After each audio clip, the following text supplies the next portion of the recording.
Hello, I'm Ann Warren, Senior PR Director for Alpine Communications. Welcome to this next session of Hyperbarics HPP Innovation Week 2021. We're so glad you could join us today.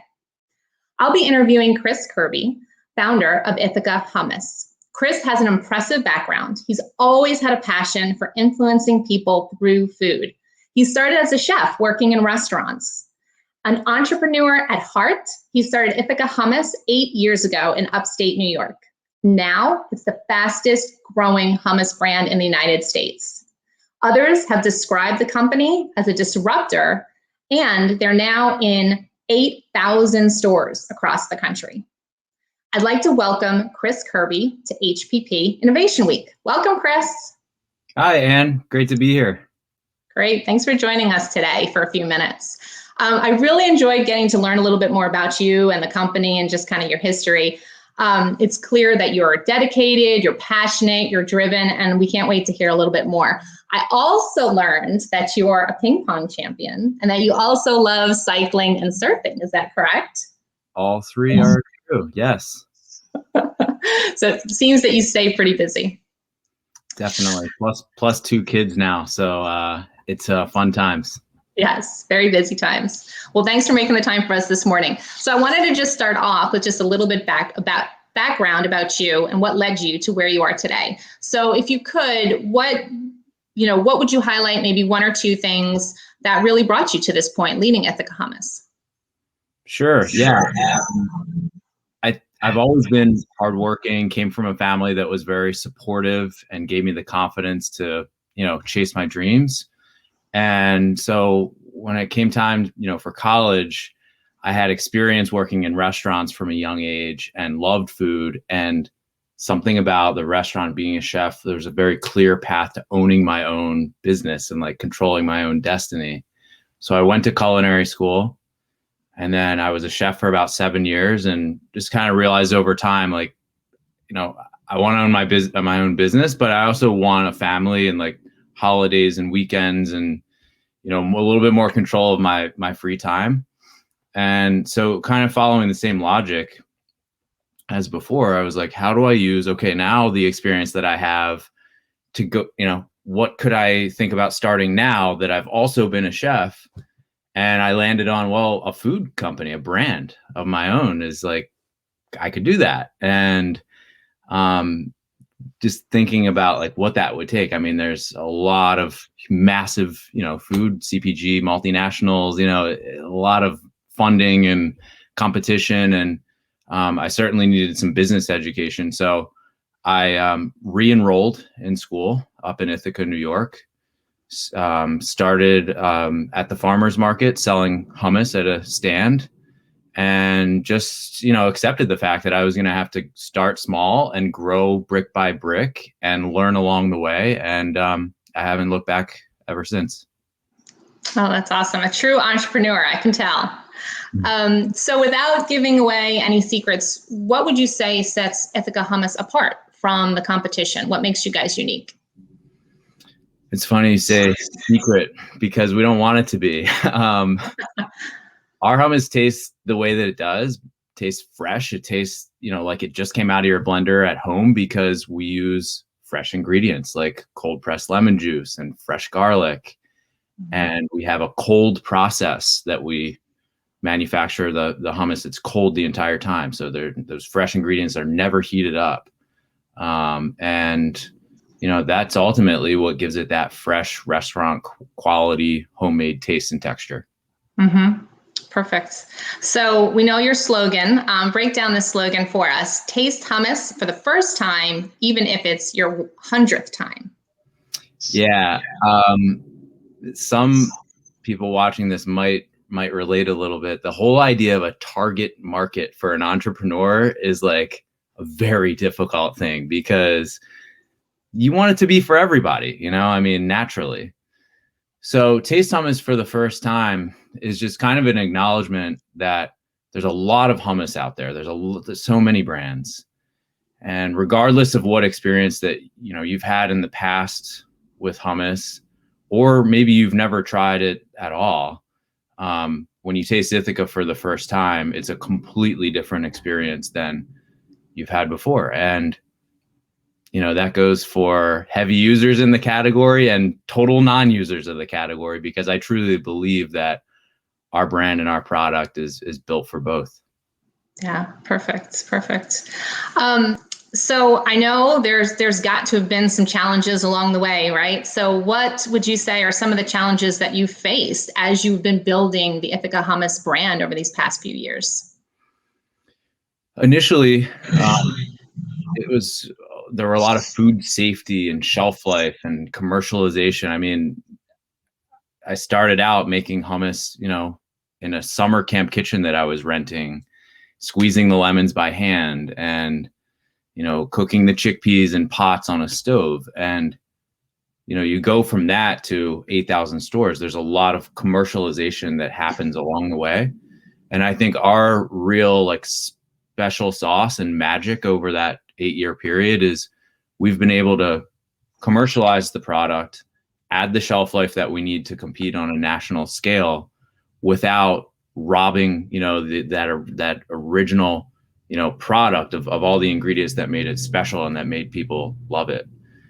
So the formula is still today exactly the same from an ingredient standpoint as it was when we started. And man, that was a huge challenge to be able to accomplish that. And I can share more challenges. Right, go for it. So let's share another one. Share one more with us. Yeah. So my favorite, when I moved out of the original summer camp kitchen that I rented to start the business, I had to build out my own little, 10,000 square foot factory. I bought a high pressure steam boiler and 80-gallon kettles and a big immersion mixer, a filling line that sealed the cups and everything. And what you don't think about when you buy all that is well, what happens if it breaks? And, I spent all of my money on just acquiring the assets to make this thing work. And then everything's just so razor thin after that your filling line breaks down and you can't seal the plastic film on top of the cups. It's too late to go back to the old method of the little bands where you use the hair dryer to seal the safety band. You can't do that anymore. You're now committed to this sealing machine and it's broken now. To bring someone in to fix it, they're in Ohio, 3 states away, and they cost $500 an hour just to travel to get there, and can't afford that. So many nights just sleeping on the factory floor, underneath of a piece of equipment like a filling line, just trying to tinker and figure out how to get it working again. Because until I could do that, we weren't going to sell anything, make money, revenue and profit and pay people. So it's just a pressure cooker situation for a long time. But luckily we're on the other side of that now and having a lot more fun most of the time. Yeah, you can smile about it now, right? Back then, maybe not so much. Yeah. So you've touched on scale and growth a little bit already, and the challenges that go along with that. But obviously you have successfully scaled. You're in 8,000 stores now. So from going from a farmer's market to being all across the country now, how have you maintained the quality of the product? Well, we're very fortunate to have an incredible manufacturing partner that cares as much about the quality of the final product and the ingredients as we do. And so that's been a huge factor in our ability and success in scaling over the past few years, is the relationship that we have with them. And then of course, internally, our team, the culture at Ithaca Hummus it's just like it was in the beginning, and just me. It's all about the product. We don't have a big branding and marketing, initiative, budget team. We do it with the quality of the product. People taste it, and we're very lucky that it's different enough that it drives the word of mouth that we need to grow and awareness of the brand. So I say that because our entire team internally is also very focused on product quality. And, we do all tastings all the time, whether it's current flavors to make sure that they're still exactly how we want them to be, or, playing with some innovation and new flavors. That's core to who we are as a company. Yeah. So internal team and partnering with the right folks along the way, it sounds like, is just absolutely critical to being able to maintain those things as your company grows. It's got to be a priority, and we've made it a priority. So yeah. So in terms of maintaining that quality, how did you first come across HPP? We know that your product uses HPP technology to help maintain the quality of the product. So what has the technology done for Ithaca Hummus? Well, I knew about HPP long before I had the opportunity to start using it on our product. I read about another hummus company who had just gotten some HPP equipment right around the same time as I was starting Ithaca Hummus. And the dream was like, wow, I'll never be able to afford that probably, because I know, it can be cost prohibitive for someone small. But if I could, I would be able to accomplish all the things that I want with the quality and the shelf life, and that would just be the magic bullet. And so I learned of this manufacturer that we've now partnered with, and they had just gotten an HPP machine. So we got in touch, and over the course of a year did a bunch of testing, and I was able to convince them to not only HPP the product from a tolling relationship, but also buy all of my equipment and make it in their plant, which was critical for me. So, it took a year, as I said, from the time I met them to actually partnering, and ultimately we did. And our shelf life immediately went from 35 to 100 days, like literally overnight, without using the formula at all. Right. Yeah, absolutely. And so that obviously has helped fuel that growth, right? So can you talk a little bit about how HPP has really impacted the growth of your business? Absolutely. I mean, from a quantitative perspective, having almost 3 times the shelf life allows you to manufacture longer runs, which are more efficient, hold more finished goods inventory, so that you have the flexibility in the ebbs and flows of, demand forecasting of the business.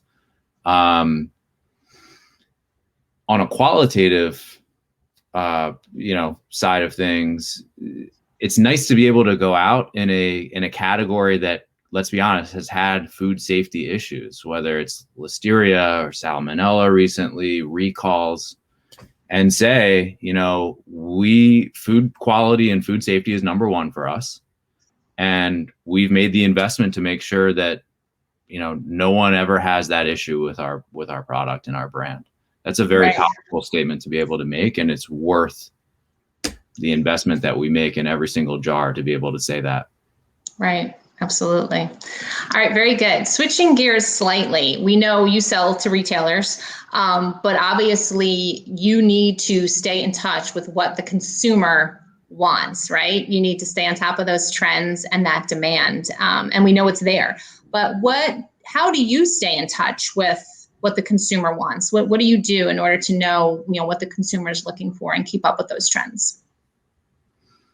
We talk to a lot of our consumers, whether it be through email communication, social media. I like to say that for us, social media is about bonding, not branding. We're not a direct-to-consumer brand trying to optimize our cost per click and our conversion ratios. We are there to develop relationships with our consumers and our fans, and learn about them and ask them questions. And that's where a lot of our inspiration comes from, for the decisions that we make as a brand. So there are other, certainly other avenues where we find opportunities to connect with our fans and consumers. But I would say far and above, social media is the best channel for us.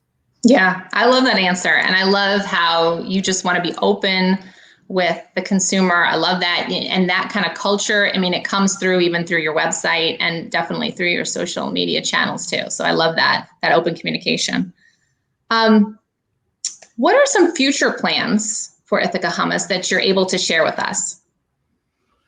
Well, we feel that there's so much opportunity in the hummus category for, what we're doing already. But also, like, hummus is the original plant-based dip, right? I mean, it should be exploding. And so our mission, like front and center, is to lead the second surge of this category. And it's hard to think beyond that because it's such an important and big, task that we have ahead of us. But, that being said, there's always, I feel like we've built a brand that that we could, that could support all sorts of dressings, dips, plant-based options for, American classic flavor profiles. So for now, it's all about hummus and growing the hummus category and leading that second surge. But who knows what the future holds. Yeah, very good. Well, as we close out, as an entrepreneur yourself, what advice would you have for others, especially maybe those smaller brands that are really looking to maybe even launch a new brand or a new company of their own? The hardest part is getting started with anything that you do. I feel like most people will just play things out like way too far in their head, and it prevents them from like ever actually launching or doing what they are passionate about. So I would say, like, start before you think you're ready, and don't be afraid to admit failure quickly and iterate from there. I love it. Great advice. Well, thank you, Chris, for spending some time with us today. We really appreciate it. And thank all of you for attending the session. If you want to learn more about Ithaca Hummus's products, visit ithacahummus.com. And from there, you can connect with them on social media. I'm sure they'd love to hear from you. And we will see you all in the next session.